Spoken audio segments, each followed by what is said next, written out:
Berlatar di sebuah pedesaan di Korea Selatan dan terlihat seorang polisi yang lagi tidur nyenyak. Namun polisi itu terbangun karena suara dari HP sebagai tanda bahwa waktunya sholat subuh telah tiba.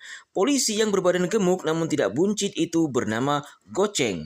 Ia terpaksa bangun pagi karena mendapat kabar bahwa telah terjadi aksi penghilangan nyawa di desanya. Setelah sarapan dengan gizi seimbang agar tidak mengalami stunting, Gocheng segera berangkat ke lokasi menembus derasnya hujan untuk melihat apa yang sebenarnya terjadi di desanya.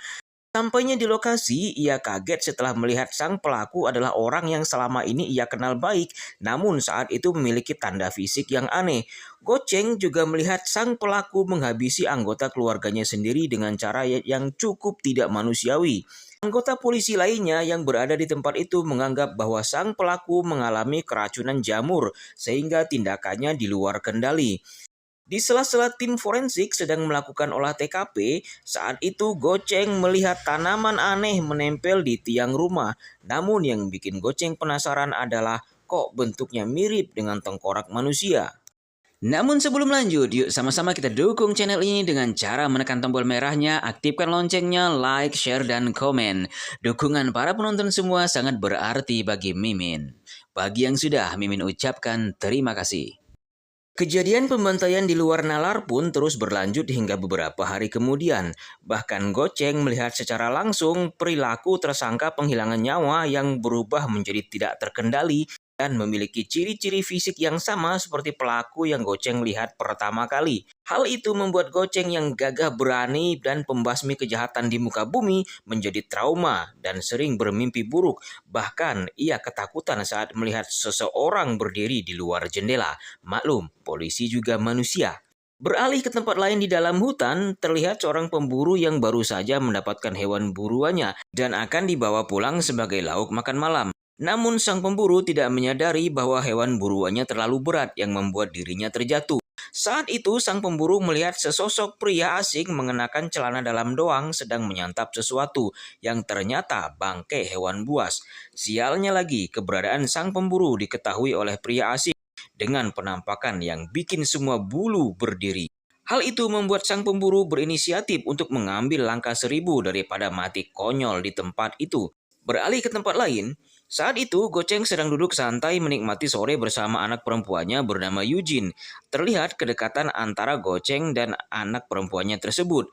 Namun keesokan harinya, ia kembali menemukan hal mengerikan lainnya, yaitu seorang wanita yang tewas gantung diri setelah menghabisi anggota keluarga dan membakar rumahnya sendiri. Dari cerita teman Gocheng yang bernama Buyung, ia mendapat info bahwa wanita tersebut menjadi gila setelah bertemu dengan seorang pendatang dari negara Jepang bernama kakek Sugiono yang tinggal sendiri di dalam hutan. Buyung meyakini bahwa kakek Sugiono yang ditemui sang wanita tersebut merupakan dukun ilmu hitam. Saat Gocheng melakukan penjagaan di sekitar TKP, ia diganggu oleh seorang gadis tidak bertuan seperti ODGJ bernama Meong.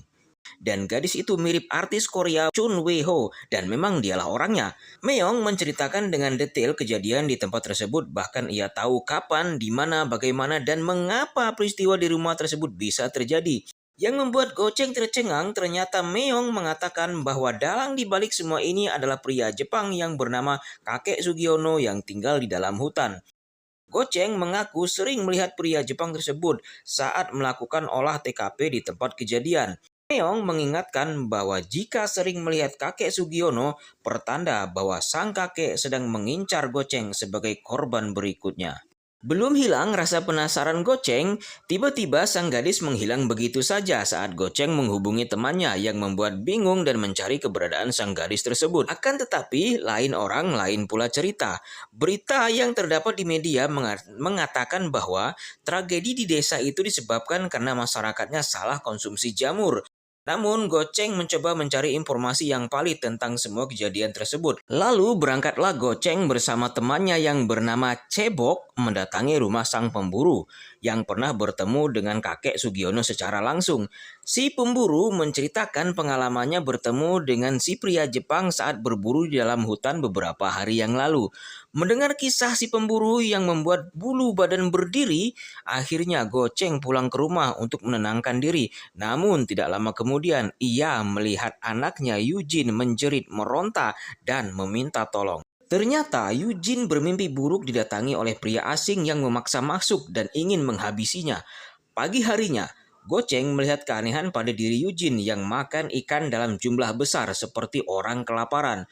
Padahal selama ini Eugene sama sekali tidak suka makan ikan. Saat itu sang ibu mertua meminta Goceng menemui dukun karena ia yakin bahwa saat ini Eugene tengah dipengaruhi oleh roh jahat. Namun Goceng tidak menanggapi permintaan ibu mertuanya tersebut. Selang beberapa jam kemudian, Goceng bertemu dengan seorang pastur muda yang merupakan keponakan dari Cebok bernama Kurang Aisem.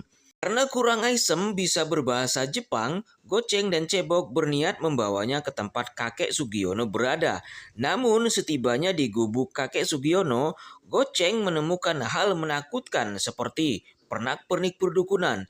Bahkan Cebok menemukan ruangan yang berisi banyak foto mengerikan dan barang-barang milik korban. Karena tidak menemukan kakek Sugiono, mereka bertiga pun pulang, namun ekspresi berbeda terlihat pada wajah Cebok yang meyakini 100% pelakunya adalah kakek Sugiono dari semua peristiwa di desa mereka.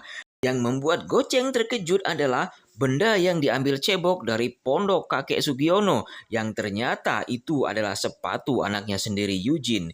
Tidak mau membuang waktu, Goceng segera menemui anaknya lalu menanyakan kapan, di mana, bagaimana, dan mengapa sepatunya bisa hilang sebelah yang menandakan bahwa Goceng merasa sangat khawatir dengan anaknya tersebut. Namun jawaban Eugene sungguh di luar dugaan. Yang awalnya Eugene adalah anak yang baik dan penurut, namun tiba-tiba berubah menjadi pribadi yang galak dan pemarah yang selalu bicara jorok pada ayahnya sendiri. Bahkan Eugene seringkali berkata bahwa dirinya akan menghabisi semua orang di rumah itu. Merasa nyawa keluarganya terancam, Goceng mengajak Kurang Asem untuk menemui kakek Sugiono di tengah hutan. Sesampainya di tempat sang kakek, Goceng meminta dokumen kewarganegaraan lalu menggeledah setiap sudut ruangan. Namun saat itu, semua alat bukti berupa barang-barang dan foto milik korban telah tiada. Kakek Sugiono mengatakan bahwa semua benda tersebut telah ia bakar di dapur. Goceng akhirnya mulai kesal lalu menanyakan maksud dan tujuan sang kakek pindah ke desa itu dan segala tetek maupun bengek tentang sang kakek ditanyakan oleh Goceng. Karena tidak ada jawaban dari sang kakek, maka Goceng akhirnya mengamuk lalu memporak-porandakan seisi gubuk tersebut. Bahkan hewan kesayangan kakek Sugiono ikut jadi korban kebuasan Goceng saat itu. Merasa harga dirinya telah dicoreng, akhirnya kakek Sugiono merencanakan sesuatu pada keluarga Goceng. Pagi harinya, istri Goceng dikagetkan dengan kehadiran seekor kambing hitam yang tergantung di luar pintu. Bahkan mereka saat itu menemukan Eugene telah menghabisi tetangga sebelah rumahnya. Tidak ingin musibah terus berlarut-larut, Cebok menyarankan Goceng untuk mendatangkan seorang dukun. Akhirnya seorang dukun datang atas permintaan Goceng. Sang dukun merasakan sesuatu yang ganjil di sekitar tempat itu. Ia pun mulai memeriksa sekeliling dan menemukan sebuah guci yang biasa dipakai untuk menyimpan air. Namun saat guci itu dipecah, yang mereka temukan adalah bangkai burung gagak yang telah membusuk. Sang dukun mengatakan bahwa Eugene telah dikuasai oleh makhluk jahat dan yang paling kuat yang pernah ia temui.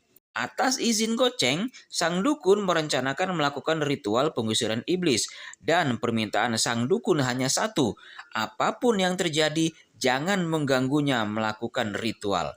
Setelah semua persiapan dirasa cukup, akhirnya malam itu ritual pengusiran iblis pun dilakukan. Sementara itu, ternyata kakek Sugiono yang sakit hati pada Goceng melakukan ritual untuk menyantet keluarga Goceng.